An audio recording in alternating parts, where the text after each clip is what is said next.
So you're done with your tracing. Now it's time to start colorizing the self-portrait. Here's really the fun part.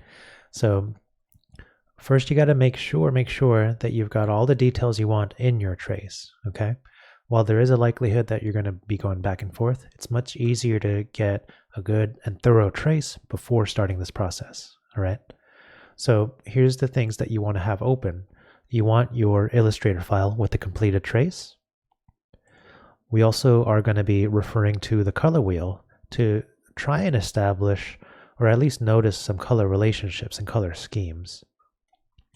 Also, you want your reading reflection that you did a while back where you identified these 7 colors that represent something about who you are, something relevant to you with your explanations. This is the 7 colors that you can use as a starting point to when it comes to choosing your colors.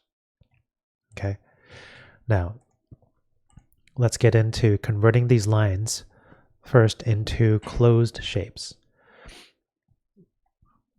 Step 1 is going to be for you to click and drag this trace layer and copy the layer by dragging it onto this button. Click on the eyeball for the trace layer and you can rename this as Live Paint. Okay. This hidden layer called trace, we just want to preserve that just in case something goes wrong while you're working over here. Press Ctrl A to select all your lines. And over here, you see the Live Paint Bucket tool. Okay. The shortcut for that is K on the keyboard. So you can simply press K. And then your tooltip should change to what you see over here. Okay. What you're going to be doing is picking colors out of your portrait to fill these individual shapes with. So let's start with this darker portion over here. You want to hold Alt on your keyboard and the tooltip is going to change to an eyedropper like you see. Click once in an area where you think that it has a shade of gray or a shade that represents the this darker area well. Okay, so I'm going to click once here. When I let go of the Alt button and then I click once with my mouse, you'll see that the shape got filled with that color that I sampled with the eyedropper. You're going to continue this process, okay, for each shape that you notice that you come across here. So again, you're holding Alt until you see the eyedropper, clicking to choose a color, letting go of Alt, and then filling in that space with that shade of gray. Okay. It's tempting to go super quick here, but because of the complexity just visually of everything that's kind of that you're trying to process here, I do recommend you go a little slower than you might think. Okay. Now in some cases like what you see here, that fill color I'm not too happy with. It's a little too light for me.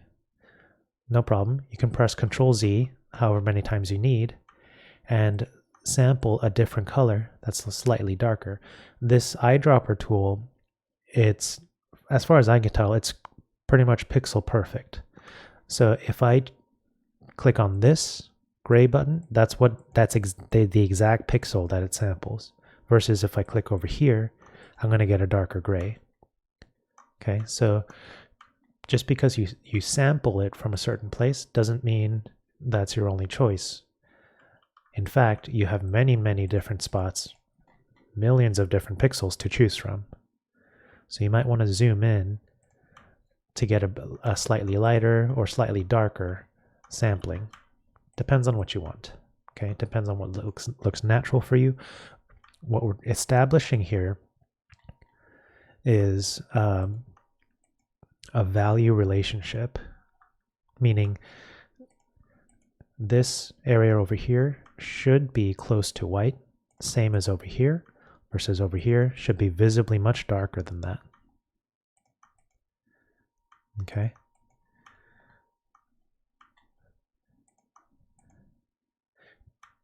Take it slow. Keep sampling.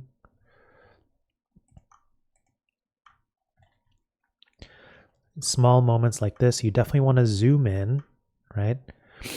The way I like to zoom in while this sort of tooltip is live and active is by holding Alt and moving my mouse wheel up and down. Okay. When you zoom with this method, the camera, as it zooms in, will zoom in on the specific position where your mouse tip is at. Okay. So that'll make it easier for you to zoom in on this sort of area. So you don't have, because it can be easy if you have a bunch of these small shapes to fill in. So you're going to keep going with this process, adjusting as you need.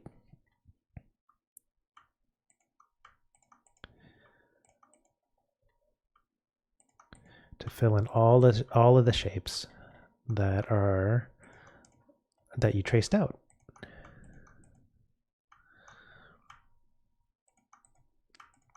Okay, so I'm going to speed it up a little bit here.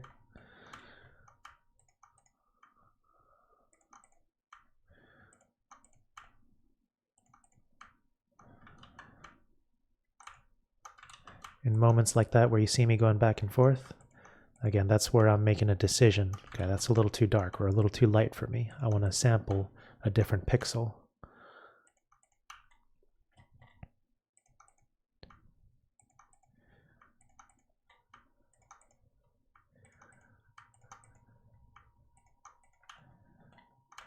All right, face is looking pretty complete.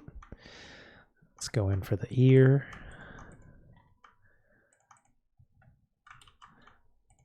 I want that a little darker.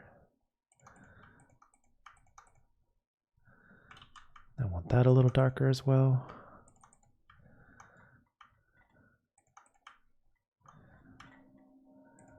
There we are. It's coming along.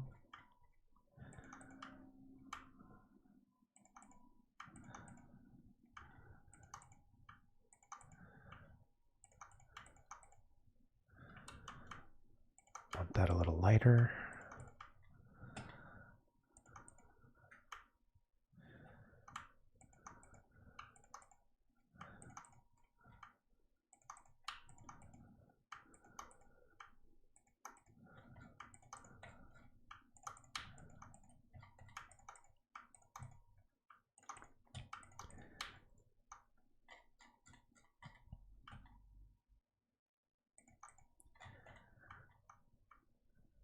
Let's see.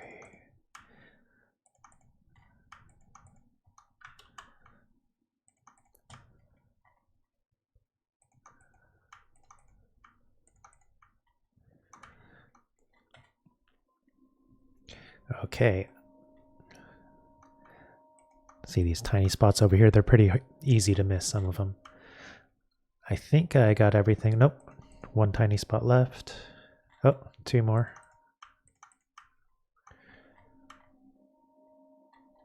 There we go. Another one missing right there.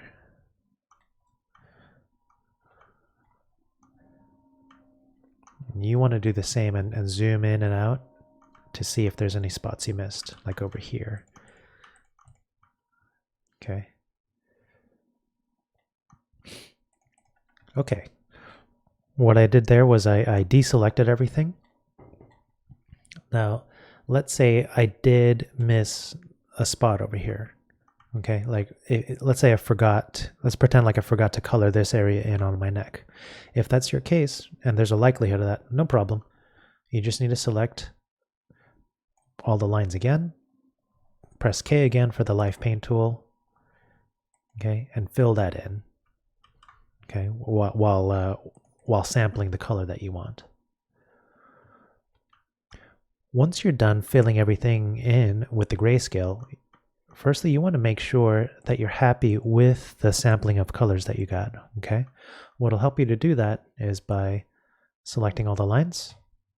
Over here for the stroke tool, set it to no stroke so that it becomes just that simple gray.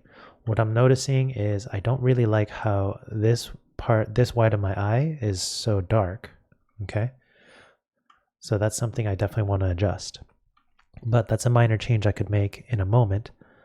Overall, you can click on the eyeball over here under the live paint to see how similar it is, to see if it's pretty accurate to the reference image.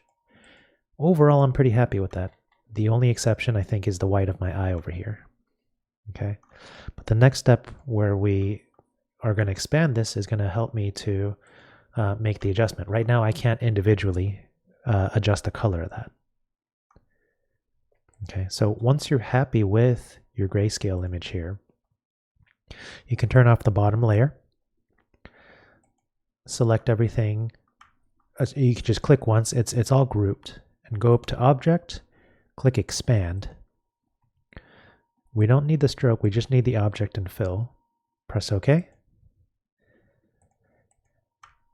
And right-click, ungroup, and I believe you have to ungroup twice for this. I'm not exactly sure why, but once you group and ungroup twice, you should be able to grab each of these individual shapes as separate shapes, okay? And here, I'm going to adjust the lightness of this. The way you could do that is by selecting the shape, double-clicking on the fill color, and over here, HSB, these are the three main things that we're going to play around with. B for brightness, so I want it to be brighter. So I'm clicking and dragging this tooltip upward. Okay, that I'm a little happier with. Okay, so now we got everything filled in with a shade of gray or black, and they should be separated into these distinct shapes. Okay, what I recommend you do here, click on Document Setup. If you don't see that, you can go up to Window, click Control, Edit Artboards. With the black arrow, oops, not quite, huh? What I recommend is you click and drag this artboard while holding Alt and Shift, and that's going to copy everything over. Okay. What you copy over here, these are the shapes that you're going to adjust in terms of the color, the hue, the brightness, and the saturation. The shapes over here, you want to still preserve them because we're going to use the starting point over here on the left as a point of comparison. So let me explain by showing you. Here's how you can colorize these grayscale shapes. Let's start with this large shape over here. Select it, double click on the fill color. Hue is going to change the color, literally what color it is. Initially, you'll notice that nothing changes no matter where I go in this spectrum. What you need to change first is the saturation. This is all grayscale, so they should all be at or close to the bottom over here where there's no color. This saturation, again, to review, is talking about the purity of the color. You don't always have to bring it straight up, right? But you do need to increase it somehow until you get some color visible there. Then you can change around the hue, and then this is where you can start making your color choices based on what you identified as the 7 colors that you relate with. Okay? For me, I'm going to start with a kind of bluish tint, see how that works out. Okay? So again, I increased the saturation, and here under hue, H for hue, I'm moving this around until I get a shade, a kind of color that seems pleasing to me, or one it's close. It seems close to one of the colors I identified for myself. Press OK. Now here's the thing: when you change a color like this, you can click and drag it while holding Alt to compare it with where it came from. What looks darker? When you change the hue and the saturation of something, you also end up changing the value of it. Okay? That's not a bad thing. We just need to keep track of it. Okay? The goal is to preserve these value relationships as much as possible. It's not possible to get it exactly the same. However, I can click and drag while holding Alt to compare these two areas at the very least and make an informed decision about how I might change up this color. I want it a little lighter, okay? So we're going to experiment now. I'm going to select the same color area again, double click on the fill, and under brightness, I can punch it up just a little bit, okay? And perhaps bring the saturation slightly down. Now, am I a little closer? Let's see. I can click and drag it holding Alt. That's slightly closer. I went a little too light. So let's make some more adjustments here. Under brightness, I'm going to move it slightly down, increase the saturation just a tiny bit. And I think that's pretty close in terms of how relatively dark these two areas are. Okay. So that's really the process of changing these gray zones into colors. I'll show you another trick here. When it comes to these two areas of gray, they're very similar, meaning it's advantageous, guys, to use as few colors as possible when it comes to this sort of thing. So if I want to match this color to this blue-green that I arrived on, you want to select that shape, press I for the eyedropper, and then click once on the target color. That'll change it to the exact color that you want. They're the same exact color. So you don't have to click on this, mess with the hue, saturation, or brightness. You could just go use the eyedropper tool like that. Okay. Okie doke. So that's the same kind of process for changing up the rest of the coloring here. Okay. Here's my recommendation. Yes, you're using, while you are using the 7 colors as a starting point, this isn't what you're married to, okay? Meaning you can start to add in, say, a pink over here and a yellow over there. What you're going to start ending up with is probably something that looks pretty messy, okay? That's where you want to bring in the color wheel as a reference, okay? So let me kind of show you an example of what I'm talking about. This is my first attempt, you see on the left side, of colorizing my portrait. I didn't really have a strong rhyme or reason. I was just sort of laying colors down that were somehow meaningful to me. However, the kind of mixture of it and the juxtaposition wasn't quite working. Until I did start to notice, okay, you know what? This kind of these greenish tones and this strong violet tone, that gives me an idea as far as a color scheme I could organize this by. If you look over here, the complementary color scheme, these are colors directly opposite each other. What I ended up doing was I looked at the color wheel, and this is a similar process I want you guys to use, and I noticed that the yellow-green is complementary to the red-violet. Okay, so these guys, this kind of became my guiding compass as far as a color scheme goes. So in my second attempt, I used many of the same colors, but I organized them in a little more logical of a way. All of the greenish tones, greenish to yellowish tones, I concentrated those around my face, and I used the red, violet, and the kind of magenta, close to magenta colors. I focused those in on the glasses as an accent on my lips and in the background. Okay. Essentially what I'm trying to say, guys, the coloring process is going to take some experimentation. All right. You're not going to get it. You're not likely going to get it right the first time, at least not in a compelling way. And what you can use is some of what we learned in color theory with the color wheel to try and organize your color choices that you made to represent yourself in a way that has some kind of color scheme behind it. Okay? Okie doke. So that's much longer than I wanted this video initially to be.